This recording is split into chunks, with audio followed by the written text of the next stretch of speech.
என்பதை விட்டு அந்த கேள்வியை ஒப்புக்கொண்டார்.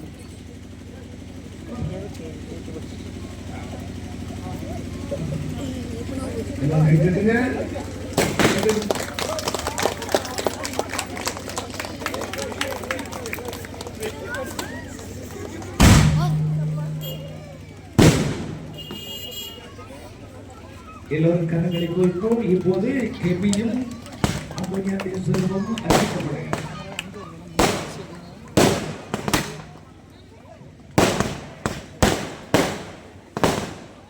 ஆண்டவருடைய பெயராலே நமக்கு உதவி உண்டு. ஆண்டவர் உங்களோடு இருப்பாராக.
ஜெபிக்குமாக என்று வாழும் எல்லாம் வல்ல இறைவா, உமது புனிதர்களின் உருவத்தை படத்தில் ஒரு சுரூபத்தில் வடித்து அவற்றை எங்கள் ஊன கண்களினால் நோக்கும் தோறும் எங்கள் ஞான கண்களினால் அவருடைய செயல்களின் புனிதத்தை தியானிப்பதற்கு நேர் அருளினீரே. இதோ எங்களுடைய பாதுகாவலர் கோடி அற்பதர் பதுவை புனிதர் புனித அந்தோனியாருடைய இந்த கெபியை நீர் அர்ச்சித்து புனிதப்படுத்த உம்மை இறைஞ்சி மன்றாடுகிறோம். இந்த கெபியின் முன்பாக பக்தியோடு உம்மை மகிமைப்படுத்துகிற அனைவரும் இந்த உலக வாழ்வில் உமது அருளை பெற்றுக்கொண்டு மறு உலக வாழ்வில் முடிவில்லாத மகிமை அடைய செய்தருள. அன்புமிக்க ஆண்டவரே, இந்த கெபி சாலை ஓரத்திலே இருப்பதன் விளைவாக இங்கே வருகின்றவர்கள் போகின்றவர்கள் ஒவ்வொருவருக்கும் புனித அந்தோனியாருடைய பராமரிப்பை பாதுகாப்பை வழங்குகின்ற ஒரு புனித தலமாக இது என்றென்றைக்கும் திகழ்வதற்கு அருள் கூர்ந்தருள. இங்கே வருகின்ற ஒவ்வொருவரும் தீமைகளிலிருந்து பாதுகாக்கப்படுகிறவர்களாக ஆண்டவருடைய அருளை புனித அந்தோனியாருடைய பரிந்துரையின் பேரில் நிறைவாக பெற்றுக் கொள்ளுகின்ற அன்பின் இடமாக ஆசீர்வாதத்தின் இடமாக இந்த அற்புத கெபி அமைய செய்தருள. நிகழாண்டவராகிய கிறிஸ்து வழியாக உம்மை மன்றாடுகிறோம். விண்ணுலகில் இருக்கிற எங்கள் தந்தையே,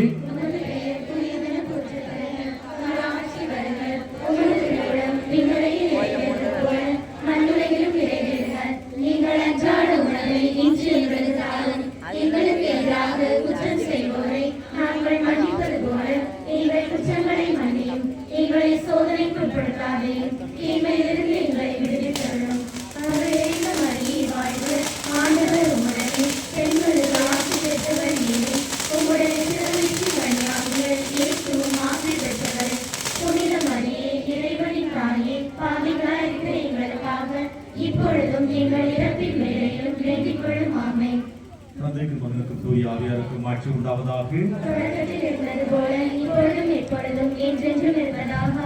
ஜெபிப்போமாக. அன்புமிக்க ஆண்டவரே, இந்த கெபியிலே எங்களுக்கு பாதுகாவலராக நீ தந்திருக்கிற கோடி அற்புதர் பதவி புனித அந்தோனியாருடைய இந்த திரு சுரூபத்தை நீர் ஆசீர்வதித்து அர்ச்சித்து புனிதப்படுத்தியுள்ள இந்த சுரூபத்தின் முன்பாக உம்மிடத்திலே வழிபடுகின்ற தம்முடைய வேண்டுதல்களை எழுப்புகின்ற ஒவ்வொருவரும் புனித அந்தோனியாருடைய நிறைவான பரிந்துரைகளை பெற்று மகிழ்வதற்கு இந்த திருச்சிறுபம் உம்முடைய புனிதத்தின் அடையாளமாகவும் உம்முடைய அருளை பெற்றுத் தருகின்ற வாய்க்காலாகவும் அமைய செய்தருள. இந்த சிறுபத்தின் வழியாக உம்முடைய இறை பிரசன்னத்தை நாங்கள் உணர்ந்து கொள்வதற்கும் பக்தியோடு இந்த புனித அந்தோனியாருடைய திருச்சிறுபத்தை நாங்கள் பயன்படுத்தி என்னைக்கும் உடைய அன்பு மக்களாக வாழ்வதற்கு உடைய அருளை நீர் எங்களுக்கு நிறைவாக தந்தருள்வீராக. எங்கள் ஆண்டவராகிய கிறிஸ்து வழியாக உம்மை மன்றாடுகிறோம்.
ஆரம்பிக்கிறது மாலையாளனுடைய முன்னுரை.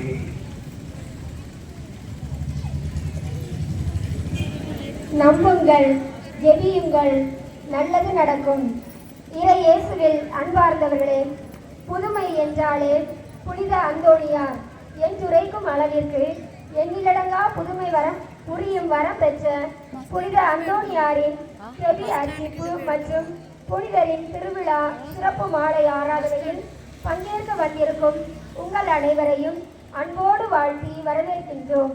மேலும் இந்நன்னாளில் செவி அர்ச்சிப்பு மற்றும் சிறப்பு மாலை ஆராதனையை தலைமையேற்று சிறப்பிக்க வந்திருக்கும் சாத்தை மறைவட்ட முதன்மை குரு அருட்தந்தை செல்வராயர் அவர்களை எம் பங்கு தந்தை மற்றும் அருட் சகோதரிகள், ஊர் நிர்வாக குழுவினர், ஊர் மக்கள் அனைவரின் சார்பாக அன்போடு வாழ்த்தி வரவேற்கின்றோம். இந்த தேதி புதுப்பிக்கப்படுதல் பற்றி ஒரு மாதத்திற்கு முடிவெடுக்கப்பட்டது. வேலை தொடங்கி 30 நாட்களே ஆகியிருக்கும். இன்று கெபியின் சிறப்பு விழா. இதுவும் புனிதரின் புதுமைதான். அருட்பணியாளர் இறை வார்த்தையை போதிப்பதில் மறை வல்லுனர், நன்னார் அறியாத நற்றவர், குழந்தை இயேசுவை கையில் ஏந்தும் தேர் பெற்றவர் என்றெல்லாம் புகழ்கிறோம். இத்தனை பேரும் புகழும் பெரும் அளவுக்கு புனித அந்தோணியார் செய்தது என்ன என்றால் ஒன்றே ஒன்றுதான், கடவுள் மீது கொண்ட ஆழ்ந்த அன்பு.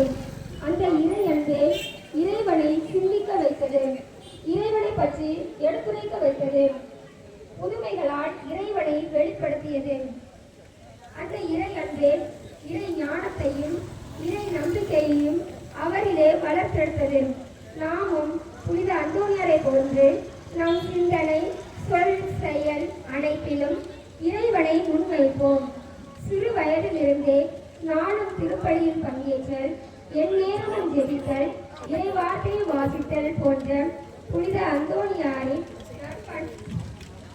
நற்பண்புகளை நமதாக்குவோம். நமது வாழ்விலும் கடைபிடித்து இறைவனுக்கு புகழ் சாற்றிட இறையருள் வேண்டி இணைவோம். மேலும் புனிதரின் கெதி புதுப்பிக்கப்பட உழைத்த நல் உள்ளங்கள், உதவிக்கரம் நீட்டிய நண்பர்கள், ஊர் நிர்வாக குழுவினர், ஒத்துழைப்பு கொடுத்த ஊர் மக்கள், வேலையை சிறப்பாக செய்து தந்த பணியாளர்கள் அனைவரின் குடும்பங்களும் சிறப்பாக ஆசீர்வதிக்கப்படவும், நினைத்த காரியங்கள் நிறைவேறவும் சிறப்பாக மன்றாடுவோம். சிறப்பு மாலை ஆராதனை.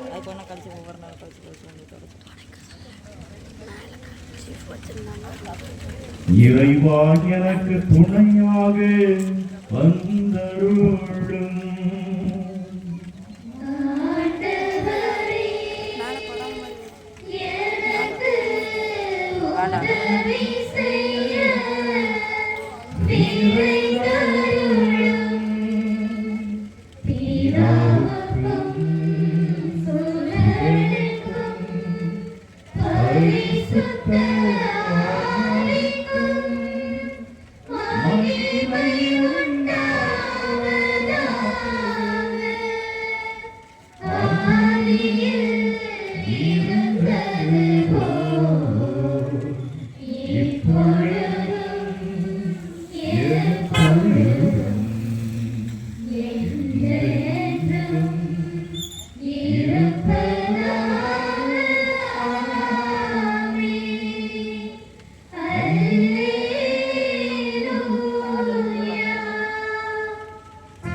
இறைவனுடைய புனிதர்களே அவரை வாழ்த்துங்கள்.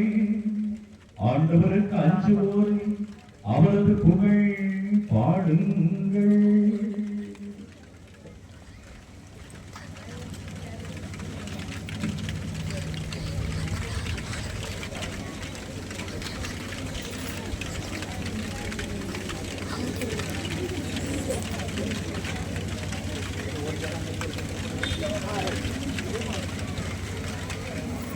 சரி வருமா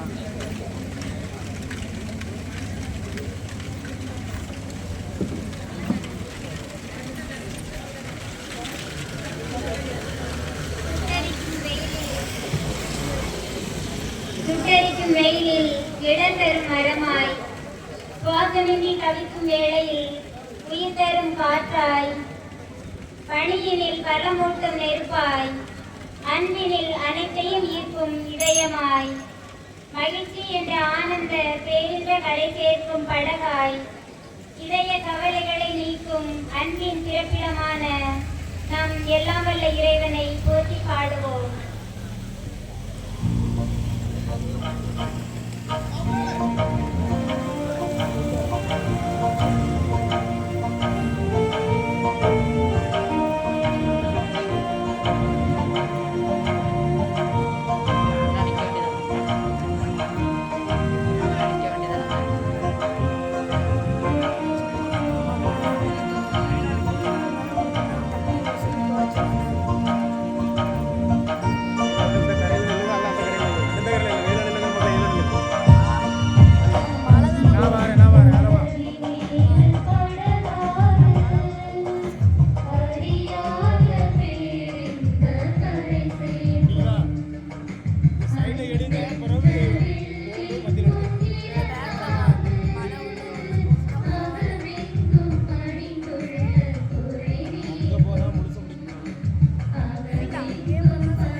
இறைவனுடைய புனிதர்களே, அவரை வாழ்த்துங்கள். அவருக்கு அஞ்சுவோரே, அவரது புகழை பாடுங்கள். நீதியின்பால் பசிதாகமுள்ளோர் பேறு பெற்றோர், ஏனெனில் அவர்கள் நிறைவு பெறுவர்.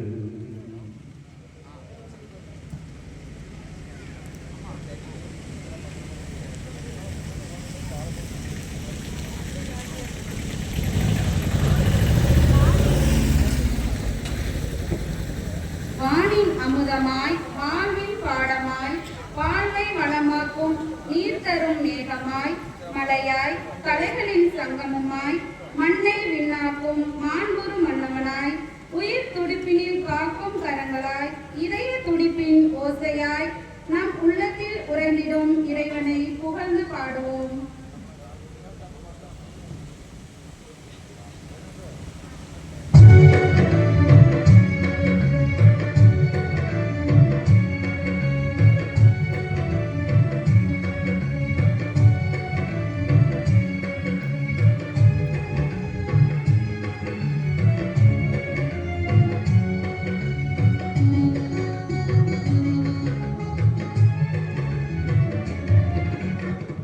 Thank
நீதியின் பால் பசிதாகமுள்ளோர் பேறு பெற்றோர், ஏனெனில் அவர்கள் நிறைவு பெறுவர். பரிசுத்தரும் மாசற்றவருமாய் இருக்குமாறு அன்பில் வாழவும் நம்மை தேர்ந்து கொண்ட இறைவன் போற்றப் பெறுவாராக.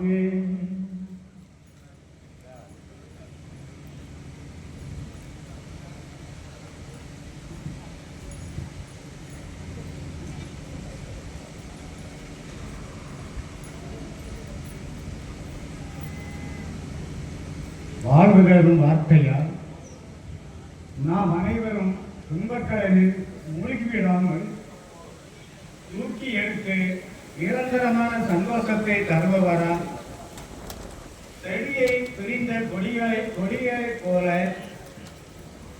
மடிந்து அழிந்து போய் விடாமல் நம்மை காத்து சுகம் தந்து சமாதானம் தந்த நல்லவரும் வல்லவருமாகிய அந்த இரக்கமுள்ள தேவனை பாட்டு பாடி துதிப்போம்.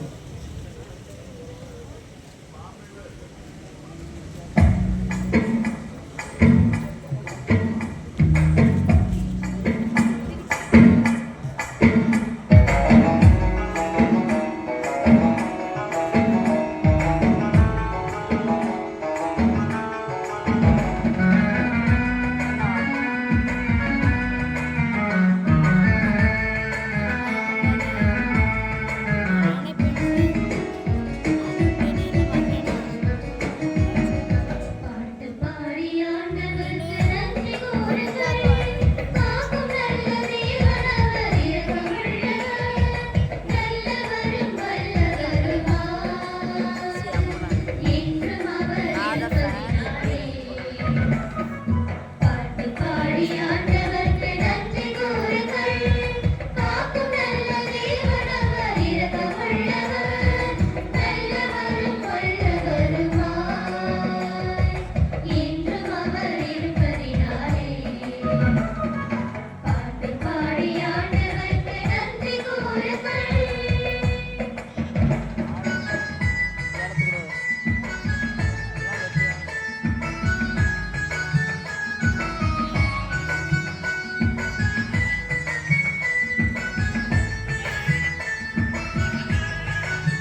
பலியானவர்க்கு நன்றி கூறுங்கள்.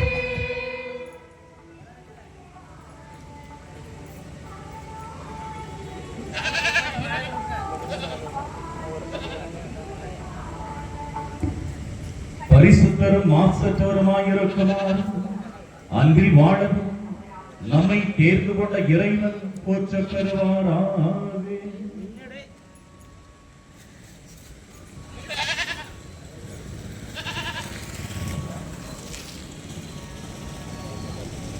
அமர்ந்திருந்தவாறு இறைவார்த்தைக்கு செவி கொடுப்போம். யாக்கோபு எழுதிய திருமடலிலிருந்து வாசகம். பிரிவு 2 இறை சொற்றொடர், பிரிவு 3 இறை சொற்றொடர்கள் 7 முதல் 10 வரை. காட்டில் வாழ்வன, பரப்பன, ஊர்வன, கடலில் வாழ்வன ஆகிய எல்லா உயிரினங்களையும் மனிதர் அடக்கி விடலாம், அடக்கியும் உள்ளனர். ஆனால் நாவை அடக்க யாராலும் முடிவதில்லை. கட்டுப்படுத்த முடியாத அளவுக்கு அது கொடியது, சாவி விளைவிக்கும் நஞ்சு நிறைந்தது. தந்தையாம் ஆண்டவரை போற்றுவது அந்நாவே, கடவுளின் சாயலாக உண்டாக்கப்பட்ட மனிதரை தூற்றுவதும் அந்நாவே. போற்றலும் தூற்றலும் ஒரே வாயிலிருந்து வருகின்றன. என் சகோதரர் சகோதரிகளை இவ்வாறு இருத்தலாகாது. ஆண்டவரின் அருள்வாக்கு. அன்பிற்கும் பாசத்திற்கும் உரிய நம்முடைய மதிப்பிற்குரிய பங்கு தந்தை அவர்களே, அன்பிற்குரிய இறை மக்களை, உங்கள் அனைவருக்கும் இந்த நாளிலே இனிய வணக்கங்களை, வாழ்த்துக்களை புதிய கவி அர்ச்சிப்பின் ஆசீர்வாதத்தை உங்களுக்கு தெரிவித்துக் கொள்கின்றேன். அருமையான இடத்திலே, இந்த சாலை ஓரத்திலே பதவி புனித அந்தோணியாருக்கு ஒரு அருமையான கவியை எழுப்பி இருக்கின்றீர்கள். உங்களுடைய முயற்சி மிகுந்த பாராட்டுக்குரிய ஒன்றாக இருக்கிறது. நம்முடைய பங்கு தந்தையவர்கள் இதை மிக சிறப்பாக உங்களோடு இணைந்து இதை நிறைவேற்றி தந்திருக்கிறார்கள். இந்த கவி அர்ச்சிப்பு நாளிலே விண்ணிலிருந்து மழைத்தூறல் சாரலாக இதமாக நாம் குற்றாலத்தில் இருப்பது போல ஒரு உணர்வை நமக்கு ஏற்படுத்தி இருக்கிறது என்று சொன்னால் அது இறைவனுடைய ஆசீர்வாதம், ஒரு மகிழ்ச்சி, ஒரு நிறைவை நமக்கு இந்த நாளிலே பெற்று தந்திருக்கிறது. நிச்சயமாக இந்த கெவியிலே புனித அந்தோணியார் தன்னுடைய பிரசனத்தை நிலைநிறுத்தி இந்த கெவியிலே இதற்கு முன்பாக வேண்டுகிறவர்கள், புனித அந்தோணியாரிடத்திலே அவர்கள் மன்றாடுகிறவர்கள் அனைவரும் இந்த அந்தோணியாருடைய பரிந்துரையில் நிறைவான கடவுளுடைய ஆசீர்வாதங்களை பெற்றுக்கொள்ள இருக்கிறார்கள் என்பதில் எழளவும் சந்தேகமில்லை என்பதைத்தான் இந்த நாளினுடைய ஆசீர்வாதம் நமக்கு உணர்த்துகிறது. நான் ஆரம்பிக்கிற பொழுது நினைத்தேன், மழை சாரல் விழுந்து கொண்டிருக்கிறதே, இன்றைக்கு இந்த நிகழ்வை எப்படி நடத்துவது, மறைகளை வைக்க முடியுமா என்றெல்லாம் நினைத்தேன். ஆனால் பாருங்கள், ஒரு அருமையான சூழலை ஆண்டவர் நமக்கு உருவாக்கி தந்திருக்கிறார். இந்த அந்தோணியார் தன்னுடைய இந்த கெவி அர்ச்சிப்பு நாளில் நமக்கு புதுமைகளை செய்து கொண்டிருக்கிறார் என்பதை நினைத்து நாம் கடவுளுக்கு நன்றி கூறுவோம். அன்பிற்குரியவர்களே, ஒரு நாள் ஒரு பெரிய பங்கு இருந்தது. பங்கிலே இரவு பங்கு தந்தைக்கு ஒரு தொலைபேசி அழைப்பு வந்ததாம். அழைத்தவர் கேட்டார், ஃபாதர் காலையில் ஒரு பிரசங்கத்தை திருப்பி ஒளிபர எனக்காக வைக்க முடியுமா ஃபாதர் அப்படின்னு கேட்டாராம். உடனே ஃபாதருக்கு ரொம்ப சந்தோஷம். நம்ம பிரசங்கம் உங்களுக்கு ரொம்ப பிடிச்சிருக்கு போலியே, நம்ம பிரசங்கத்தை ரொம்ப ரசிக்கிறாங்க போல அப்படின்னு மகிழ்ச்சியா இருந்தாரு. சரிம்மா, உங்களுக்காக நான் வைக்கிறேன் அப்படி சொல்லிட்டு, உங்களுக்கு என் பிரசங்கம் அவ்வளவு பிடிக்குமா அப்படின்னு கேட்டாங்க. உடனே அந்த அம்மா சொன்னாங்களா, அப்படிலாம் ஒண்ணும் இல்ல ஃபாதர், நீங்க பிரசங்கம் வச்சா காலையில் நல்ல தூக்கம் வரும். இப்ப தூக்கம் வராம கிடைக்க, நீங்க ஒரு மணி நேரம் பிரசங்கம் வச்சுட்டீங்கன்னா நான் நல்லா தூங்கிடுவேன் அப்படின்னாங்க. அன்பிற்குரியவர்களை, குருக்கள் துறவிகளுடைய வாழ்க்கையிலே போதிப்பது என்பது மிக மிக முக்கியமான ஒன்றாக இருக்கிறது. பதுவை புனிதர் கோடி அற்புதர் புனித அந்தோணியாரை பார்த்தோம் என்று சொன்னால், இன்றைக்கு தொடக்க உரைகளை முன்னுரைகளை வாசித்தார்கள். அவர் தன்னுடைய போதக பணியின் மூலமாக அவர் புகழ் பெற்றவர். போதக பணியின் மூலமாக இறைவனுடைய வார்த்தைகளை எடுத்துரைத்தவர். தப்பறைகளின் சமட்டி என்று அழைக்கப்பட்டவர் இல்லையா? ஒவ்வொரு குருக்களுடைய துறவியருடைய வாழ்க்கையிலே இந்த போதக பணி என்பது மிக மிக முக்கியமான ஒன்றாக இருக்கிறது. மறையுரைகள், பேச்சுக்கள், உரைகள் வழியாக திருப்பலி மறையுரை, நவநாள் மறையுரை, பக்த சபையில் அருளுரை அல்லது அந்தியத்திலே அருளுரை, பள்ளியில் அறிவுரை, ஏராளமான உரைகளை இவர்கள் கொடுக்க வேண்டி இருக்கிறது. அன்பிற்குரியவர்களே, ஆக நம் புனிதருடைய வாழ்க்கையிலும் இந்த போதக பணி போதித்துக் கொண்டே இருப்பது மிக சிறப்பான ஒன்றாக இருந்தது என்பதை நாம் அறிந்திருக்கிறோம். அன்பிற்குரியவர்களே, மனிதனுடைய வாழ்க்கையிலே நாம் ஒவ்வொருவருமே நம் கருத்துக்களை பிறரோடு பகிர்ந்து கொள்ள வேண்டும் என்று சொன்னால் வார்த்தைகள் மிக அவசியமான ஒன்றாக இருக்கிறது. இந்த உலகத்திலே பேச்சுக்களே இல்லை என்று வைத்துக் கொள்வோமே, ஒருவருடைய வாயிலிருக்கும் வார்த்தைகள் வராது என்று வைத்துக் கொள்வோமே, அந்த சூழலை நீங்கள் ஒரு கற்பனை செய்து பாருங்கள். இந்த உலகம், நம்முடைய சமூகம் ஒரு மயானமான ஒரு அமைதியிலே தான் இருக்க முடியும் இல்லையா? அங்கே நாம் பேச முடிகின்ற காரணத்தினால்தான், நாம் இந்த வார்த்தைகளை பயன்படுத்த முடிகிற காரணத்தினால்தான் நாம் நம்முடைய கருத்துக்களை பிறரோடு பகிர்ந்து கொள்ள முடிகிறது, நாம் நினைப்பதை பகிர்ந்து கொள்ள முடிகிறது, நம்முடைய தேவைகளை எடுத்துச் சொல்ல முடிகிறது, நாம் உறவை வளர்க்க முடிகிறது, உணர்வை வெளிப்படுத்த முடிகிறது. ஆக இந்த வார்த்தைகள் மிக மிக முக்கியமாக ஒன்றாக இருக்கிறது. ஆக பேச்சு என்பது எவ்வளவு முக்கியமோ அதே போல பேசப்படுகிற ஒவ்வொரு வார்த்தைகளும் மிக முக்கியமான ஒன்றாக இருக்கிறது. ஒரு அரசியல் கூட்டம் நடந்து கொண்டிருந்ததாம். எலெக்ஷன் முடிஞ்சு இல்லையா, அதே போல அந்த அரசியல் பொதுக்கூட்டத்திலே அங்கே தலைமை பேச்சாளர் ஒருவர் பேச எழுந்தார். அவர் பேசிய ஒரு வார்த்தையில் ஏற்பட்ட ஒரே ஒரு எழுத்து, அந்த எழுத்து மாற்றம் அங்கே இருந்த தலைவரையே தலைமுடிய செய்து விட்டது. அப்படி அவர் என்ன பேசிவிட்டார் என்று சொன்னால், அவர் சொன்னார், தலைவரே, ஏற்கனவே 2 அணிகள் இருக்கிற காரணத்தினால் நாம் 3வது அணியை உருவாக்க வேண்டும். அப்படி பேசுவதற்கு பதிலாக அவர் எப்படி பேசிவிட்டார் என்று சொன்னால், தலைவரே, ஏற்கனவே 2 அணிகள் இருக்கிற காரணத்தினால் நாம் 3வது அணியை உருவாக்க வேண்டும். ஒரு எழுத்து தான் வித்தியாசம் இல்லையா? ஆனா அந்த தலைவரோட சொல்லிய முடிச்சிட்டாரு. ஆக பேசப்படுகிற ஒவ்வொரு வார்த்தைகளும் மிக மிக முக்கியமான ஒன்றாக இருக்கிறது. பேசப்படுகிற ஒவ்வொரு வார்த்தைக்கும் அர்த்தம் இருக்கிறது. ஒவ்வொரு வார்த்தைகளும் விளைவை உண்டாக்குவதாக இருக்கிறது. ஒவ்வொரு வார்த்தைகளும் உணர்வையும் ஆற்றலையும் கொண்டதாக இருக்கிறது என்பதுதான் உண்மை. அன்பிற்குரியவர்களே, இத்தகைய ஆற்றல் மிக்க வார்த்தைகளை, இந்த புனிதமான வார்த்தைகளை நம்முடைய அற்புதர், கோடி அற்புதர் புனித அந்தோணியார் எப்படி பயன்படுத்தினார்? அவருடைய போதக வாழ்வு எப்படி ஆரம்பித்தது? அவர் எதை போற்றி போதித்தார்? எத்தகைய வல்லமையுள்ள வார்த்தைகளை அவர் பயன்படுத்தினார் என்று இந்த நாளிலே, இந்த கெதியுடைய திறப்பு நாளிலே நாம் தப்பலைகளின் சம்மட்டியான இந்த போதக பணியில் சிறந்து விளங்கிய அந்தோணியாரை குறித்து சிந்திப்பதற்கு உங்களை அன்போடு அழைக்கின்றேன். அன்பிற்குரியவர்களே, முதலாவதாக இந்த அந்தோணியாருடைய வாழ்க்கையிலே கடும் தவம், ஜெபம் என்று இருந்த அவருடைய வாழ்க்கை எப்படி போதக வாழ்வாக மாறியது என்று நாம் சிந்தித்து பார்க்க வேண்டும். 1222ஆம் ஆண்டிலே அங்கே போர்லி நகரிலே மக்குராலை என்கின்ற ஆலயத்திலே சுவாமிநாதபர் சபை குழுக்கள், பிரான்சிஸ்கன் சபை குழுக்கள் இவர்களுக்கு குறுப்பட்டம் கொடுக்கின்ற ஒரு நிகழ்வு நடைபெறுகிறது. ஒரு குறுப்பட்டத்திலே மறையுறை என்பது மிக மிக முக்கியமான ஒன்றாக இருக்கிறது. ஆனால் என்ன நிகழ்ந்தது என்று சொன்னால், அந்த குறுப்பட்ட நிகழ்விலே மறையுறை ஆற்ற வேண்டிய குரு, அதற்காக குறிக்கப்பட்ட குருவானவர் அன்றைக்கு வரவில்லை. எனவே அன்றைக்கு என்ன செய்வது என்று தெரியவில்லை. வேறு ஒவ்வொருவரிடமாக கேட்கிறார்கள். மறைமுறையில் புகழ்பெற்று திகழ்கின்ற சுவாமிநாதர் சபை குருக்களிடத்திலே கேட்கிறார்கள். அவர்கள் ஒத்துக்கொள்ளவில்லை. மற்றவர்களிடத்தில் கேட்கிறார்கள். ஒருவரும் ஒத்துக்கொள்ளவில்லை. எனவே சபை மேலாளர் புனித அந்தோணியாரை கூப்பிட்டு விடுகிறார்.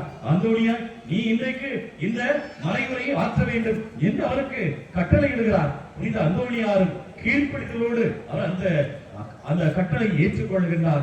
அவர் மறைவுரையாற்ற எழுப்புகின்றார். அவர் மரணம் மட்டும் கீழ்ப்படிந்திருந்தார் என்கின்ற தலைப்பிலே அவர் மறைவுரையாற்றிக் கொள்கின்றார். வார்த்தைகள் மடை திறந்த வெள்ளமென அவருடைய வாயிலிருந்து வழிந்தோடுகிறது.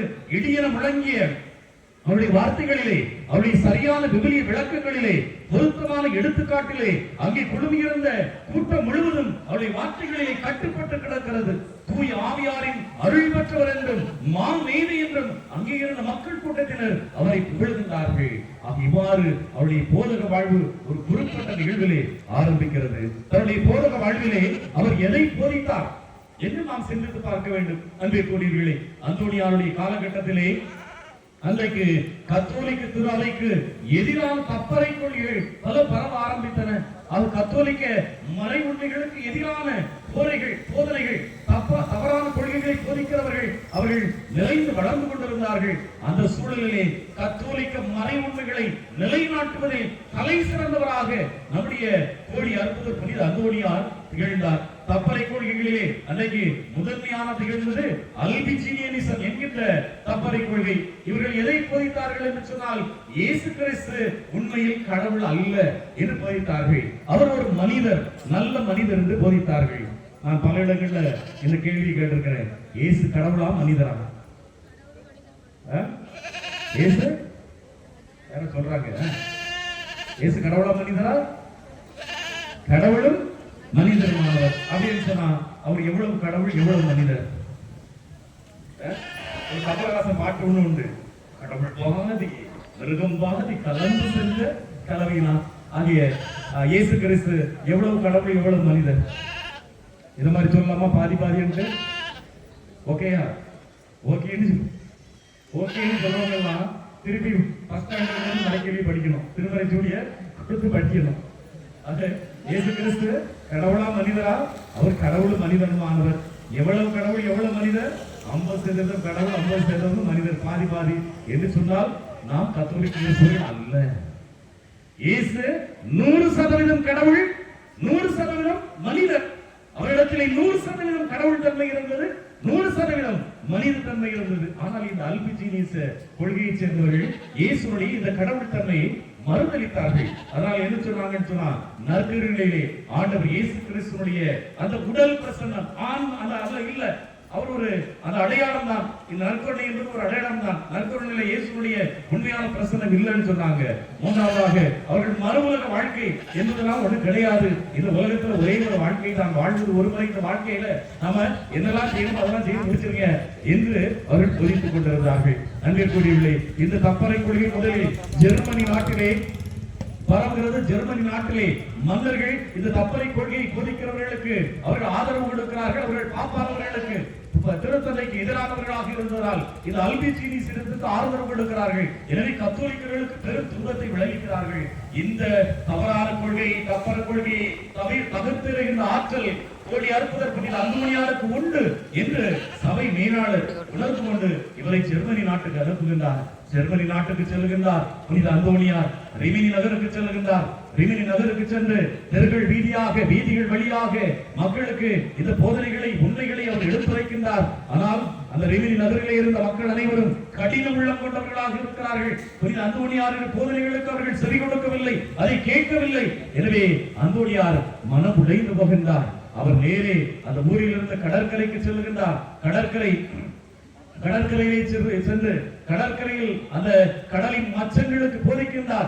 எனதருமை மீன்களே, நீங்கள் இறைவனுக்கு நன்றி செலுத்த கடமைப்பட்டிருக்கிறீர்கள். நீங்கள் வாழ நல்லதொரு பாதுகாப்பான இடத்தை கடவுள் உங்களுக்கு தந்திருக்கிறார். எந்த இயற்கை சீற்றம் உங்களை ஒன்றும் செய்ய முடியாது. நீங்கள் பலகி பெருகிவிட இறைவன் உங்கள் மேல் கருணை கொண்டிருக்கிறார். நோவாவின் காலத்தில் பேழையில் இருந்தவற்றை தவிர அனைத்தையும் நீரினால் அழித்த இறைவன் உங்களை மட்டுமே அப்படியே விட்டுவிட்டார். உங்கள் வாயிலிருந்து தான் ஆண்டவர் இயேசு கிறிஸ்து காசு எடுத்து தனக்காகவும் பேதருக்காகவும் வரி செலுத்தினார். உயிர்த்த இயேசு தாம் உயிரோடு இருப்பதை காட்டுவதற்காக சீடர்களுக்கு முன்பாக உங்களையே உணவாக உட்கொண்டார். எனவே கடலின் மச்சங்களை நீங்கள் அனைத்து உயிரினங்களை விடவும் நீங்கள் ஆசீர்வதிக்கப்பட்டவர்கள், நீங்கள் தேர்ந்து கொள்ளப்பட்ட இனம், நீங்களே இறைவனுக்கு அதிகமாக நன்றி செலுத்த கடமைப்பட்டிருக்கிறீர்கள் என்று புனித அந்தோனியார் கடலின் மச்சங்களுக்கு போதித்தார். என்ன ஆச்சரியம்! கடலில் இருந்த நீங்கள் அனைத்தும் அந்த அலைகளுக்கு வெளியே தங்களுடைய தலைகளை நீட்டி வரிசையாக நின்று அந்த அந்தோனியாருடைய போதனைகளுக்கு செவி கொடுத்துக் கொண்டிருந்தது. ரிமினி நகர மக்கள் இதை கேள்விப்பட்டார்கள், இதை பார்த்தார்கள். அவர்கள் உள்ளம் குத்தப்பட்டவர்களாக, உள்ளம் மனமுடைந்து போனவர்களாக மீண்டுமாக அந்தோனியாரிடத்திலே வந்தார்கள். நாங்கள் தவறிழைத்து விட்டோம் போதகரே, அந்தோனியாரே, நாங்களுடைய போதனைகளை ஏற்றுக்கொள்கிறோம் என்று அவர்கள் அந்தோனியாருக்கு செவி கொடுத்து மீண்டுமாக கத்தோலிக்க மறை உண்மைகளை ஏற்றுக்கொண்டார்கள் என்பதை அவருடைய வாழ்க்கையிலே பார்க்கின்றோம். அன்பிற்குரியவர்களே, இத்தகைய அல்பிஜீனியஸ் பிரிவினையாளர்கள் இன்னும் ஒரு குற்றச்சாட்டை வைத்தார்கள். அன்னை மரியாதை அவர்கள் ஏற்றுக்கொள்ளவில்லை. அவர்கள் சொன்ன குற்றச்சாட்டு என்ன என்று சொன்னால், இயேசு மரியாதை மதிக்கவில்லை. யோவான் நற்செய்தியிலே அதிகாரம் 2, 3, 4 வசனங்களிலே நாம் காணாமல் திருமண நிகழ்வுகளை பார்க்கின்றோம். அங்கே ரசம் தீர்ந்து போகிறது. அப்பொழுது அன்னை மரியாள் இயேசுவிடத்தில் வந்து சொல்லுகின்றார். ஆனால் இயேசு மரியாளுக்கு என்ன பதிலை சொன்னார் என்று சொன்னால், அம்மா, அதை பற்றி நான் என்ன செய்ய முடியும்? எனது நேரத்துக்கு வரவில்லையே. என்கிட்ட ஏன் சொல்றீங்க? நான் என்ன செய்ய முடியும்? என்னால ஒண்ணும் செய்ய முடியாது. என்னை பற்றி ஏன் சொல்றீங்க? என் நேரத்துக்கு வரல என்று இயேசு மரியாளிடத்திலே சொல்லுகின்றார். மரியாளை இயேசு அவமானப்படுத்தி விட்டார் என்று தப்பறை கொள்கையினர் போதித்தார்கள். இயேசுவை மரியாதை ஏற்றுக்கொள்ளவில்லை. அன்பிற்குரியவர்களே, இந்த தப்பறை போதனையாளர்களுக்கு அந்தோனியார் அவர் விவிலிய உண்மைகளை ஆதாரத்தோடு எடுத்துரைத்தார். இந்த நிகழ்வு இவரது முடிந்திருந்தது என்று சொன்னால் கப்பலை கொள்கையாளர் சொன்னது உண்மையாயிருக்கும். ஆனால் அந்த நிகழ்வு அதோடு முடிந்து போய்விடவில்லை. அதற்கு பின்பாக ஒன்று இருக்கிறது. மரியாள் இயேசுவை நம்புகிறார். தான் சொன்னால் இந்த இறைமகன் இயேசு கேட்பார் என்று நம்புகிறார். எனவே என்ன செய்கின்றார்? அவர் உங்களுக்கு சொல்லுவதையெல்லாம் செய்யுங்க, நீங்க அந்த ஜாடிய நீர்னால் நிரப்புங்க என்று சொல்லுகின்றார். அது இயேசு அந்த ஜாடிகளில் நிரப்பப்பட்ட நீரை ரசமாக மாற்றுகின்றார். தன்னுடைய நேரம் இன்னும் வராதிருந்தும் கூட நாம் என்ன செய்ய முடியும் என்று சொன்ன இயேசு கிறிஸ்து தான் புதுமை நிகழ்த்த வேண்டிய நேரம் இன்னும் வராதிருந்தும் கூட தான் மக்கள் முன்பாக புதுமைகளை நிகழ்த்தி மாட்சிப்படுத்தப்பட வேண்டிய நேரம் இன்னும் வராதிருந்தும் கூட தன்னுடைய தாய் சொல்லிவிட்டார், மரியாள் சொல்லிவிட்டார்.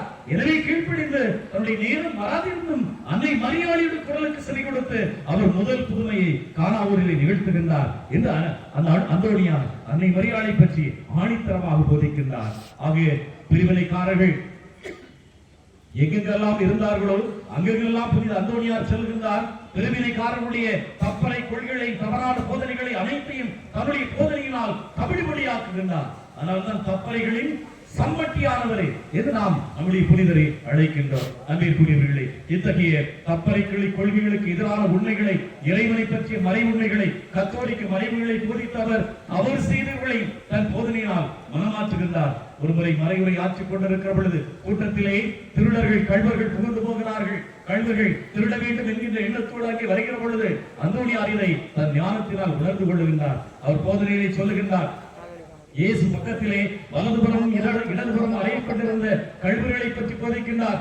அங்கே இயேசு பக்கத்திலே அறையப்பட்டிருந்த அந்த கள்வர்கள் அவர்கள் மனம் மாறி இயேசுவை ஏற்றுக்கொண்ட அந்த நல்ல கள்ளிடத்திலே இன்றே நீ என்னோடு வான்வீட்டில் இருப்பாய் என்று இயேசு வாக்களித்தார். ஆனால் மனம் மாறாமல் இடது பக்கத்திலே கடின உள்ளத்தோடு இருந்த அந்த மனதை கல்லாக்கி கொண்டிருந்த அந்த கள்ளன் அவ்வாறு மனம் மாறாமல் இருக்கிறவர்கள் அழிவது உறுதி என்று அவர் போதிக்கின்றார். கூட்டத்தில் இருந்த அந்த கள்ளர்கள் இந்த போதனையை கேட்கிறார்கள், மனம் மாறுகிறார்கள். சிறு சபை மேலாளர்களிடத்திலே அந்தோனியாருடைய போதனையை கேட்டு நாங்கள் மனம் மாறிவிட்டோம் என்று அறிவிக்கின்றார்கள். அன்பிற்குரியவர்களே, தவறு செய்தவர்கள் அனைவருக்கும் அவருடைய தவறுகளை சுட்டி காட்டுவதிலே உறுதியானவராக, ஆள் பார்க்காதவராக, பதவி பார்க்காதவராக, அதிகாரம் பார்க்காதவராக, செல்வ செழிப்பு பார்க்காதவராக யாராக இருந்தாலும் அவருடைய தவறுகளை சுட்டி காட்டுவதிலே புனித அந்தோனியார் உறுதியோடு திருமுழுக்கு யோவானை போல திகழ்ந்தார். மத்திய பிரான்ஸ் நாட்டிலே பெரிய மாநிலத்திலே போர்ச்சை நகர் 1225 ஆண்டிலே இந்த பிரிவினை கொள்கைகளை தகர்த்தெடுப்பதற்காக ஒரு பெரிய மாநாடு ஒன்று கூட்டுகிறார். அந்த மாநாட்டிலே அந்தோனியார் அழைக்கப்படுகிறார். அந்தோனியார் மாநாட்டிலே பேச எழுகிற பொழுது அவர் சொல்லுகின்றார், ஓ கிரீடம் அணிந்துள்ளவரே,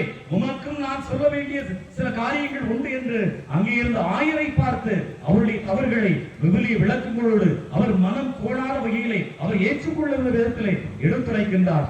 ஆயரும் மனமாற்றம் பெற்றுக் கொள்ளுகின்றார். அன்பிற்குரியவர்களே, இத்தகைய அவருடைய போதக வாழ்க்கை தன்னுடைய வாழ்வு முழுவதுமாக அவர் போதிக்கிறவராக இருக்கின்றார். 1222 முதல் 23 வரை வட இத்தாலியிலே போதிக்கின்றார். 1224 முதல் 27 வரை பிரான்ஸ் மற்றும் ஸ்பெயின் நாட்டிலே போதிக்கின்றார். 1227 முதல் 1230 வரை இத்தாலி தேசம் முழுவதுமாக போதிக்கின்றார். இவ்வாறாக இறைமொழி மறை உண்மைகளை எடுத்துரைத்த அந்த அந்தோனியாருக்கு கடவுள் தந்த பரிசு என்னது? ரோமியருக்கு எழுதப்பட்ட திருமடலிலே அதிகாரம் 10-15 பார்க்கிறோம். நற்செய்தி அறிவிப்போரின் பாதங்கள் எத்துணை அழகாய் இருக்கின்றன. ஆக நற்செய்தியை அறிவித்துக் கொண்டிருந்த இந்த அந்தோனியார் 1231 ஆண்டு ஜூன் 13 தேதி இறந்து 17 அடக்கம் செய்யப்பட்டு 32 ஆண்டுகளுக்கு பிறகு 1263 ஆண்டிலே அவர் உடல் தோண்டி எடுக்கப்பட்ட பொழுது அவருடைய நாவு அழியாத நாவாக இருக்கிறது. அந்த அழியாத நாவு இன்றைக்கும் அங்கே பதுவா நகரிலே நற்கருணை பீழை வைக்கிறோம் இல்லையா, கதிர் பாத்திரம், அதே போல வருவ பாத்திரத்திலே அந்த அழியாத நாவு உறைந்த நிலையிலே இன்றைக்கும் வைக்கப்பட்டு பாதுகாக்கப்பட்டுக் கொண்டிருக்கிறது.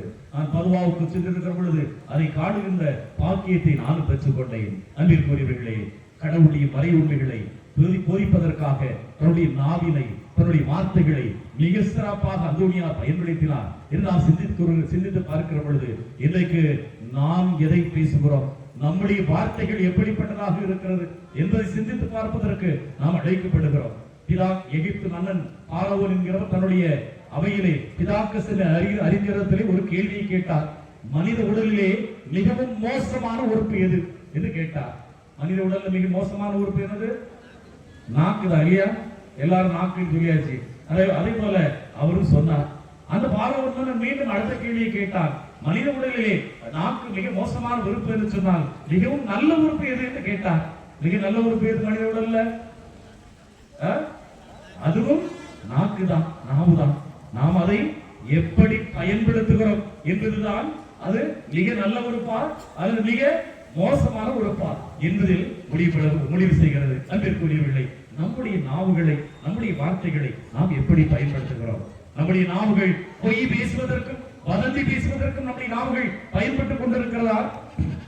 நாம் உண்மைகளை பேசுகிறவர்களாக இருக்கிறோமா, பொய்களை பேசுகிறவர்களாக இருக்கிறோமா?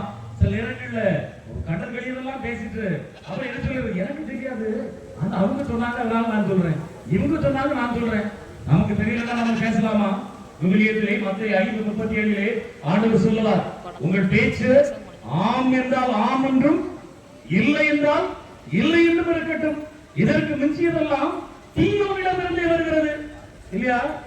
எனக்கு தெரியாது, அவங்க சொன்னாங்க, இவன் இப்படியாம அவன் அப்படியாம இவங்க இப்படி பண்ணிட்டாங்களாம அது இப்படி பண்ணிட்டாங்களாம. தெரியாம ஏன் பேசுறீங்க? ஆம் என்றால் ஆம் என்றும் இல்லை என்றால் இல்லை என்றும் இருக்கட்டும். இதற்கு மிஞ்சியதெல்லாம் ஜீவனிடமிருந்தே வருகிறது என்று விவிலியம் நமக்கு சொல்லி தருகிறது. ஆக இன்றைக்கு நம்முடைய நாவுகள் எப்படி பயன்படுத்திக் கொண்டிருக்கிறோம்? சிலர் பேசிக்கொண்டே இருப்பார்கள், மூன்றாவது மனிதர்களை பற்றி பேசிக்கொண்டே இருப்பார்கள். இல்லாதது சொல்லாதது எல்லாம் பேசுவதிலே ஒரு ஆனந்தம். அன்பிற்குரியவர்களே, பிறரை பற்றி இல்லாதது சொல்லாத கெடுத்துரை பற்றி இழிவுபடுத்தி அவமானப்படுத்த பேசுவது இது மிகப்பெரிய குற்றமாக இருக்கிறது. 10 கட்டளைகளிலே 5வது கட்டளை என்ன தெரியுமா? 10 கட்டளை 5வது கட்டளை நம்ம கடைபிடிக்க கட்டளை வேண்டிய கட்டளை 5வது கட்டளை என்னது? ஒண்ணு சொன்னாலாவது கொஞ்சமாவது வரும், இடையில கேட்டா எப்படி வரும்? அப்படிதான் பைசாக்கியா அது இல்லாத யாரும் நினைக்க. 5வது கொலை செய்யாதே, சரியா? 5வது கட்டளை கொலை செய்யாதே. 4வது மாதாவை பிதாவை தாய் தந்தை வைத்திருட. 5வது கொலை செய்யாதே. ஆக யாராவது கொலை பண்ணிருக்கலாம்னு இருக்கிறதுல யாரும் கொலை பண்ணதில்லை இல்லையா? அன்பிற்குரியவர்களே, கொலையை விட மோசமான ஒரு பாவம் உண்டு. ஆங்கிலத்திலே கொலை அப்படிங்கிறதுக்கு என்ன வார்த்தை, கொலை செய்யறதுக்கு என்ன வார்த்தை பயன்படுத்துவாங்க? கில். அப்படிதானே? கில் தான் கொலை செய்யறது. அது என்ன கொண்டாலும் கில் தான். மனுஷனு கொண்டாலும் கில் சொல்லலாம். ஒரு எறும்பு ஒரு தப்படி அடிச்சு கொள்றேன், அதுவும் கில் தான் ஆன்ஸ் இல்லையா? ஒரு எறும்பு கொண்டேன், ஒரு கோழியை கொண்டேன், அதை கொள்றதுக்கு தயாரா ஒரு ஆடு ஒரு சதம் மட்டும் கிடக்குது, எப்ப என்ன அடிப்பீங்க அப்படின்ட்டு. அது இது எதை கொண்டாலும் கில் இல்லையா? இந்த எதை கொண்டாலும் கில்லுங்கிற பொழுது மனிதனை மட்டும் கொள்றதுக்கு ஒரு வார்த்தை உண்டு. மனிதன் மட்டும், அந்த வார்த்தை மனிதன் மட்டும் மனிதன் கொள்றதுக்கு தான் பயன்படுத்துவாங்க. அது என்ன வார்த்தை? கில்லுக்கு அடுத்தது மர்டர். மர்டர் இல்லையா? நான் ஒரு இது கிராய மர்டர் பண்ணிட்டு சொல்ல முடியாது. ஒரு மனிதனை மர்டர் அப்படின்னா மனிதனை நம்ம பேப்பர்ல சதக் சதக் என்று குத்தி கொண்டாட அப்படிலாம் இருக்குங்களா? மனுஷனை கொண்டா அது பேரு மர்டர். இத கொல்றதுலயே என்ன ஒரு வார்த்தை இருக்கு? கில், மர்டர் என்ன ஒரு வார்த்தை. நான் உதாரணம் சொல்றேன்னு, ராஜீவ் காந்தி கொண்டாங்க. பழைய ஆட்களுக்கு தெரியும் இல்லையா? ஸ்ரீபெரும்புதூர்ல எப்படி கொண்டாங்க? குண்டு வச்சு கொண்டாங்க இல்லையா? சூசைட் பண்ணி அதை கொண்டாங்க. அப்ப அவருடைய உடல் எப்படி கிடந்து சதறி போச்சு இல்லையா? காய் தனியா, கால் தனியா, உடல் தனியா, அப்படி சதறி போச்சு. இத ராஜீவ் காந்தி வாஸ் மர்டர்னு சொல்லுவாங்களா? இல்ல, அதுக்கு ஒரு வார்த்தை பயன்படுத்தினாங்க. Rajiv Gandhi was assassinated. சரியா? Assassination, kill, murder, assassination. Assassination என்னன்னு சொன்னா படுகொலை, பயங்கரமா சதைச்சு கொள்றது, அதுதான் படுகொலை. நான் எதுக்கு இதை சொல்றேன்னு சொன்னா, ஆங்கிலத்துல ஒரு இடியம் ஒரு வார்த்தை இருக்கு, என்னன்னு சொன்னா கேரக்டர் அசாசினேஷன். Character assassination. கேரக்டர்னா ஒருத்தருடைய பண்பு நலன்கள் இல்லையா? கேரக்டர் அசாசினேஷன் என்னன்னு சொன்னா ஒருத்தரை பத்தி தப்புதப்பா சொல்றது. எந்த பிள்ளை தெரியாதா அவனுக்கு இல்ல, அவனை பத்தி தெரியாதா, அவன் அங்க போவான், நம்ம இல்லாம அடுத்தவங்களை பத்தி கெடுத்து பேசுறது. சரியா? அது பேர் தான் என்னது? Character assassination. ஆக இன்னைக்கு நாம இந்த மற்றவங்களை பத்தி கெடுத்து பேசுறது கொலையை விட கடுபாதகமான குற்றம். இப்ப நம்ம யோசிச்சு பார்ப்போம், நம்ம கொலை செஞ்சிருக்கிறோமா? நம்ம கொலை செஞ்சிருக்கோமா? அடுத்தவங்களை பற்றி இல்லாதது போலாதாலும் அடுத்தவங்க தீமையை செஞ்சிருக்கட்டுமே, அந்த தீமையை நம்ம இன்னொருத்தர்கிட்ட அவங்க இப்படிப்பட்ட இப்படி செஞ்சு விட்டாங்க அப்படின்னு நம்ம சொன்னோம்னு சொன்னா நம்ம என்ன செய்யறோம்? படுகொலை செய்கின்றோம். இன்றைக்கு வார்த்தைகள், நம்முடைய வாயிலிருந்து வருகிற வார்த்தைகள் இத்தகைய தீமையை பேசுவதற்காக பயன்பட்டது என்று சொன்னால் இந்த 5ஆம் கட்டளைக்கு எதிராக படுகொலை செய்கின்றவர்களாக, நம்முடைய வார்த்தைகளால் படுகொலை செய்கின்றவர்களாக உலகத்துல சில மனிதர்களை பார்க்கிற போது சொல்லுவோம், நடபடமா போறான் பாரு, எப்படி நடபடம் ஆயிரான், அவனை பற்றி கெடுத்து சொல்லி விளங்காதவன் மோசமானவன் சொல்லி அவன் வாழ்க்கையை எடுத்துட்டு நடவனமா அழிய விட்டுறோம். ஆக நாம் தவறாக பிறரை கெடுத்து பேசுகிறவர்களாக இருந்தோம் என்று சொன்னால் நாம் படுகொலை செய்கிறவர்களாக இருக்கிறோம். அன்பிற்குரிய பிள்ளை, இன்னைக்கு நம்முடைய வார்த்தைகள் எப்படிப்பட்டதாக இருக்கிறது? நாம் பிறரை குற்றம் சொல்லும் முன்பாக நம் குற்றங்களை நாம் ஆய்வு கொள்ள வேண்டும். யோவான் நற்செய்தியிலே அதிகாரம் 8:7 அங்கே நாம் பார்க்கின்றோம். அங்கே ஒரு விபச்சாரத்தில் பிடிபட்ட பெண்ணை கொண்டு வருகிறார்கள். அந்த மனிதர்களிடத்தை ஆண்டவர் சொல்லுவார், உங்களில் பாவம் இல்லாதவர் முதலில் இவர் மேல் கல் எறியட்டும். நம்ம குற்றம் இல்லைன்னா அடுத்தவங்களுடைய குற்றத்தை கண்டுபிடிக்கணும் இல்லையா? நம்ம இப்படி பேசுறோம் இல்லையா? இந்த விரல் நீட்டி அடுத்தவங்களை குற்றம் சொல்லுகிற பொழுது இந்த 3 விரல் எங்க பார்த்திருக்கு? என்னை பார்த்திருக்கு. நீ அடுத்தவங்களை ஒரு வார்த்தை குற்றம் சொல்ல முன்னாடி 3 தடவை நீ யோசிக்க, நீ எப்படிப்பட்டவன்? நீ குற்றம் இல்லாமல் இருக்கிறியா? நீ தூய்மையான உள்ளம் கொண்டவனாக இருக்கிறியா? 3 நேரம் நீ யோசிக்க, அடுத்தவங்க ஒரு குற்றம் சொல்லும் முன்னாடி. இதுதான் இந்த அடையாளமாக இருக்கிறது. உங்களில் பாவம் இல்லாதவர் முதலில் அவள் மேல் கல் எறியட்டு. அன்பிற்குரியவர்களே, இன்னும் சில மனிதர்களை பார்த்தோம்னா வாயை திறந்தாலே கெட்ட வார்த்தை இல்லையா? கெட்ட வார்த்தை போட்டா அது என்ன ரொம்ப வலிமையானதா? கெட்ட வார்த்தை போட்டவனே அவங்க பெரிய ஆளா? கெட்ட வார்த்தை போட்டவனே பயந்துருவாங்களா? இல்ல, கெட்ட வார்த்தை போட்டா இழிவானவன் வாயிலிருந்து சாக்கடை வரும், இது விலகி செல்வார்கள். அது பயந்து செல்வதல்ல, இவன் இழிவானவன், எனவே நான் விலகி செல்றேன், சாக்கடையில விட வேண்டாம். அன்பிற்குரியவர்களே, நம்முடைய நாவு எதற்காக பயன்படுகிறது என்று நாம் சிந்தித்து பார்க்க வேண்டும். கொலோசியர்களின் திருமடலிலே அதிகாரம் 4:6 பவுலடியார் சொல்வார், உங்களுடைய பேச்சு எப்பொழுதும் இனியதாகவும் சுவையுடையதாகவும் இருப்பதாக என்று பவுலடியார் சொல்வார். இன்னைக்கு நம்முடைய பேச்சுக்கள் உண்மை பேசுவதாகவும் சுவையுடையதாகவும் இனியதாகவும் நல்ல பாராட்டி பேசுவதாகவும் இருப்பதற்கு புனித அந்தோனியார் அழைப்பு விடுக்கிறார். நாமும் புனித அந்தோனியாரை பின்பற்றி நல் வார்த்தைகளை பேசுவதற்கு முடிவெடுப்போம்.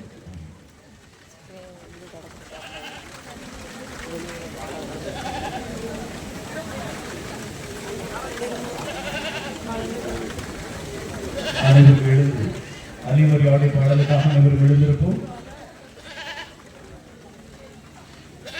தன் வீட்டை கற்பாறையில் நீர் கட்டிய அறிவாளிக்கு அவள் உருவப்பார்.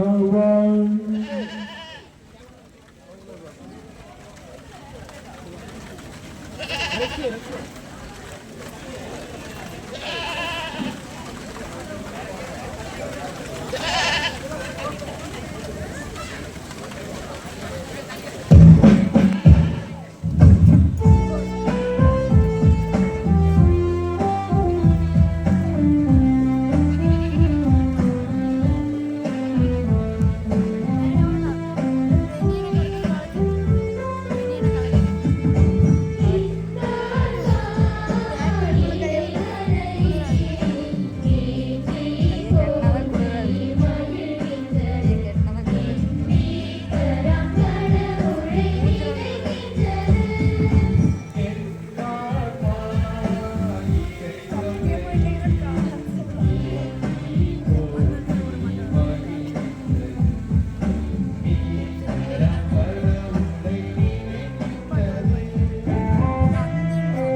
கற்பாறையின் மீது கட்டிய அறிவாளிக்கு அவர் ஒப்பாவார்.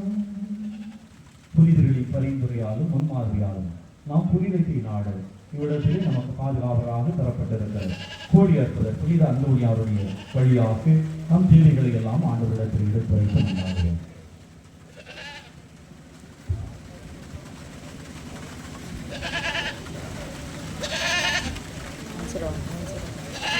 என் காலடிக்கு வாக்கிய விளக்கு என்ற நிலைவார்த்தை தங்கள் வாழ்வாத கொண்டு பணியாற்றி வரும் என் தந்தை ஆயர்கள் குருக்கள் துறவரத்தாரங்களை ஆக்கியவதியும் அவர்கள் தங்கள் வாழ்வில் உமக்கு சான்று பயின்றவும் இது அந்தோனியை போன்று இறைவார்த்தையை ஒன்றுவிடனும் எடுத்துரைக்கும் இறை ஞானத்தை அபரிதமாக அளிக்கிற வேண்டும் என்று இறைவாமை மன்றாடுகிறோம்.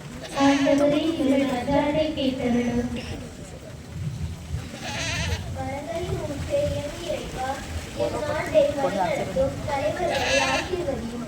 நீர் காட்டிய உண்மையின் வழியில் ஊழல்களற்ற நல்லாட்சி செய்திடவும் நீர் விரும்பும் சமுதாயத்தை உருவாக்கிட தேவையான ஞானத்தையும் விவேகத்தையும் நாட்டு தலைவர்களுக்கு அளித்திட வேண்டும் என்று இறைவாமை மன்றாடுகிறோம். ஞானத்தின் உச்சியை எண்ணி இறைவா, வளர்ந்து வரும் அறிவியல் நாகரிகள் எங்களின் குழந்தைகள் மற்றும் இளையோரின் மனதை சிதைத்து விடாமலும் அதற்குள் சிக்கிக் கொள்ளாமலும் காத்துக்கொள்ள தேவையான அறிவையும் கல்வி கற்கும் ஆர்வத்தையும் அளிக்க வேண்டும் என்று இறைவாமை மன்றாடுகிறோம்.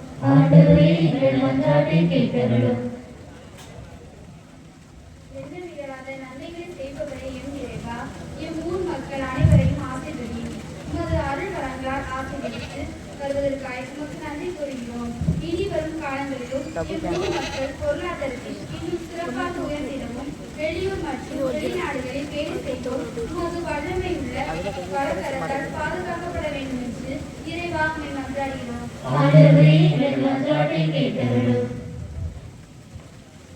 குணமளிப்பவரே என் இறைவா, இந்த நன்னாளிலே சிறப்பு மாலை ஆராதனையில் பங்கு பெற இயலாமல் இல்லங்களிலும் மருத்துவமனையிலும் நோயினால் வருந்துவோரை ஆசீர்வதியும். விரைவில் அவர்களுக்கு நல்ல உடல் உள்ள நலம் அளித்து ஆசீர்வதிக்க வேண்டும் என்று இறைவா உங்களை மன்றாடுகிறோம்.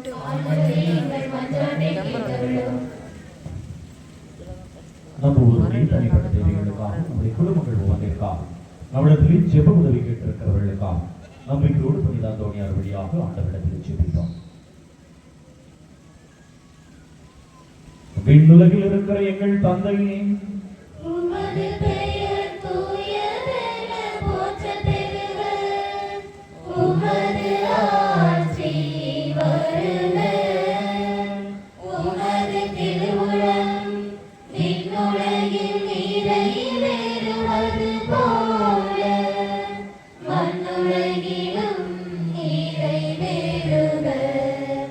எங்கள் அன்றாட உணவை இன்று எங்களுக்கு தாரும். எங்களுக்கு எதிராக குற்றம் செய்வோரை நாங்கள் மன்னிப்பது போல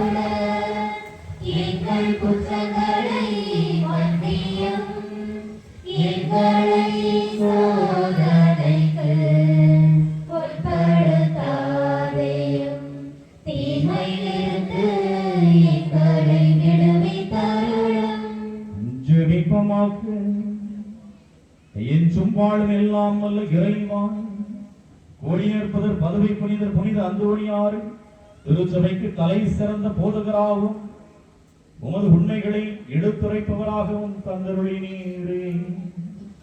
தூயாவி நிரம்பியவராக அவர் எங்களுக்கு அழைத்துள்ள போதனைகள் எங்கள் உள்ளத்தில் என்றும் பதிந்திருப்பதாக.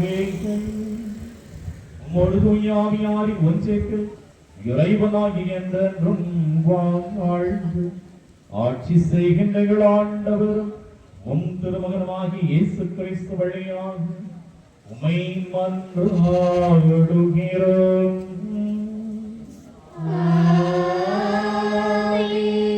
ஆண்டவர் நம்மை ஆசீர்வதித்து எல்லா தீமைகளிலிருந்து நம்மை பாதுகாத்து முடிவில்லாத வாழ்விற்கு நம்மை அழைத்து செல்வாராக.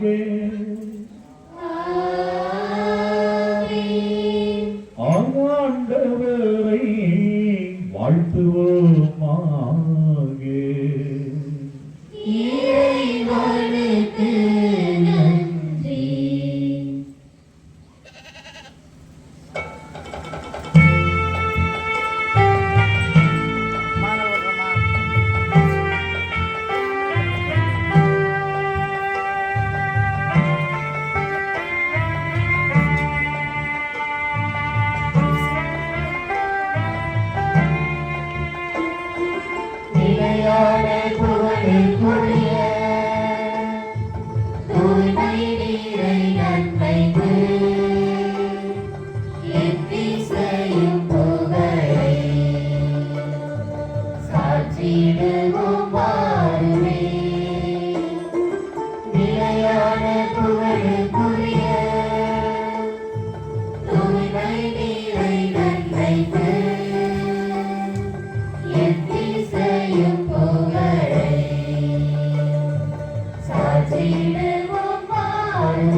விடுவிப்பமாக்கு. இறைவா, இந்த வியப்பிற்குரிய திருவருட் சாதனத்தில் உமது திருப்பாடுகளின் நினைவு எங்களுக்கு விட்டு சென்றீர். உமது திருவுடல் திருரத்தம் இவற்றின் மறைபொருளை வணங்கும் நாங்கள் உமது மீட்பின் பகல் இடைவிடாமல் அனுபவிக்க அருள் புரியுமாறு உம்மை மன்றாடுகிறோம். என்றென்றும் வாழ்ந்து ஆட்சி செய்கின்றவர் நீரே.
மற்றபடி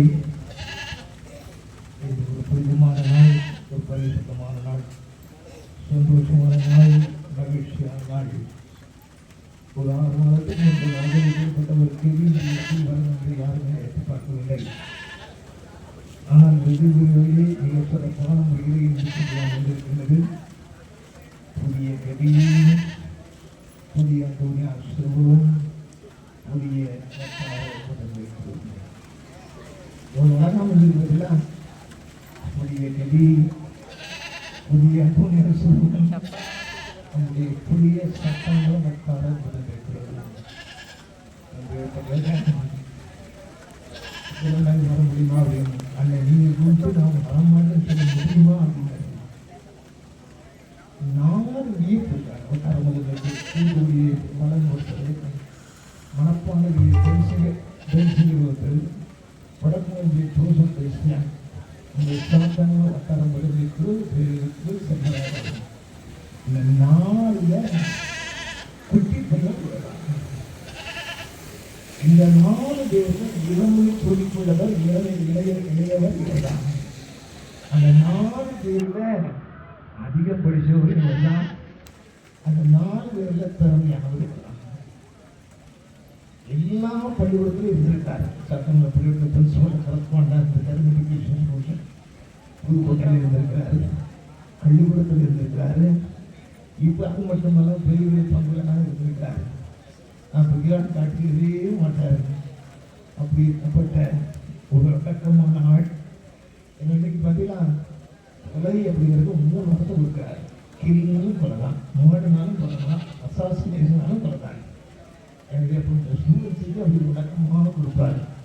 எனக்கு புதிய வட்டாரம் முதன்மைக்குள் சட்டமன்றத்துக்கு தேர்தல் தந்தை செல்வராக வந்திருக்கிறார்கள். எல்லாம் விஷயம் வட மாவட்டத்தில் சில நிறைய சில பாண்டுகள் படிக்கிற சின்ன கோயிலில் கோயிலில் இருப்பார். கீபோர்டு வாசிப்பார். கீபோர்டு தான் கீபோர்டு வாசித்தார். இப்படிப்பட்ட தந்தை அவர்கள் என்னை வந்து சரி என்று சொல்லி வந்திருக்கின்றார்கள். நம்முடைய இடத்தில் நடக்குது இருந்தவர்கள் சரி நமக்கு வந்து நம்ம ஐயை கொடுத்து ஜெபித்து அமைச்சிருக்கிறார்கள். தந்தைகளுக்கு நம்முடைய ஊர் மக்கள் சார்பான 3 தலைவரின் போது தந்தைகளுக்கு போராட்டி அளிப்பார்கள்.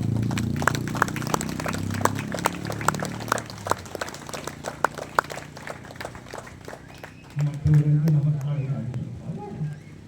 மாலை 6 மணிக்கு மாலை பிரார்த்தனை, அதை தொடர்ந்து திருவிழாத்திற்கு நடை, அதை தொடர்ந்து அசனம் நடை.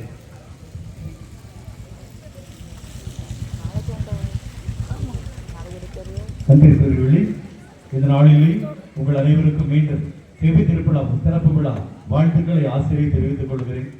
அன்பு தந்தை, பாசத்துக்குரிய தந்தை, என்னுடைய அன்பிற்குரிய அண்ணன் பேரூர் தந்தை அந்தோணிதாஸ் அவர்கள் என்னை அழைக்கிற பொழுது நான் வராமல் இருக்க முடியாது. எனக்கு தெரியும், அவர்களின் மீது பேரன்பு கொண்டவர்கள், எப்பொழுதுமே என்னை ஊக்கப்படுத்துகிறவர்கள். நாளிலே தந்தையவர்களுக்கு மனமார்ந்த நன்றிகளை வாழ்த்துக்களை தெரிவித்துக் கொள்கின்றேன். குறுகிய காலத்திலே நீங்கள் கட்டி முடித்திருக்கிறீர்கள் என்று சொன்னால் இது இறைவனுடைய அருள். எனவே அதற்காக உங்களை வாழ்த்துகின்றேன்.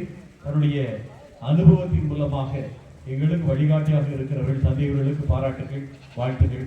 சேட்டிவிளை மக்கள் உழைப்பிற்கு பெயர் போனவர்கள் என்பது என் நன்றாகவே தெரியும். எனக்கு அருகாமை ஊர் தான், எனக்கு கடவுளும் தான். அதனால செட்டிவிளையை பற்றி நன்றாகவே தெரியும். உழைப்பிற்கு பெயர் போன மக்கள், கடினமாக உழைக்கின்றவர்கள், ஆக நேர்மையாக இருக்கிறவர்கள். அத்தகைய உழைப்பினால் இந்த பங்கை நீங்கள் உயர்த்தி கொண்டிருக்கிறீர்கள். உங்களுக்கு அந்த உழைப்பினுடைய ஒரு அடையாளம் இந்த கேள்வியாக அமைந்திருக்கிறது என்று நான் நம்புகின்றேன். நண்பர்களே, தொடர்ந்து இறைவன் உங்களை ஆசீர்வதிப்பதற்கு வாழ்த்துகின்றேன். நம்முடைய தூத்துக்குடி மறை மாவட்ட ஆயர் மேதகு ஸ்டீபன் ஆண்டகை பெயரால் நான் உங்களுக்கு வாழ்த்துக்களை ஆசிரியையும் உங்களுக்கு தெரிவித்துக் கொள்கின்றேன். மழை பெய்வது ஆசீர்வாதத்தினுடைய அடையாளம், ஆனாலும் அதிலே நம்ம இருக்க முடியாது. எனவே மீண்டும் உங்களுக்கு நன்றிகளையும் வாழ்த்துக்களையும் இறை ஆசிரியையும் தெரிவித்துக் கொள்கின்றேன். God bless you all.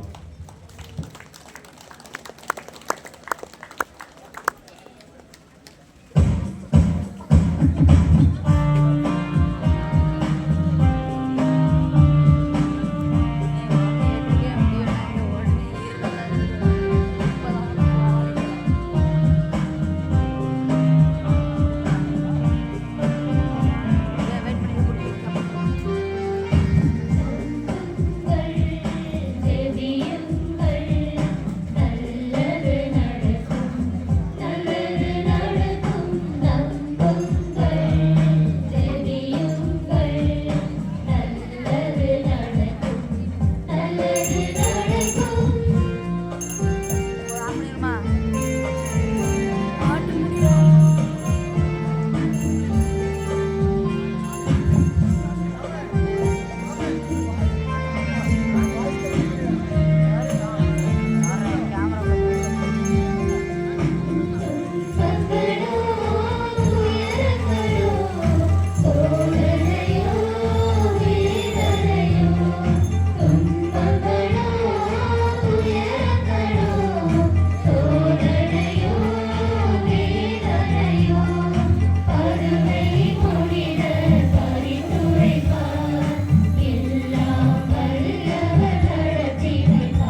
திருச்சிலுவை எல்லாரும் கொடுக்குவோம். நன்றி.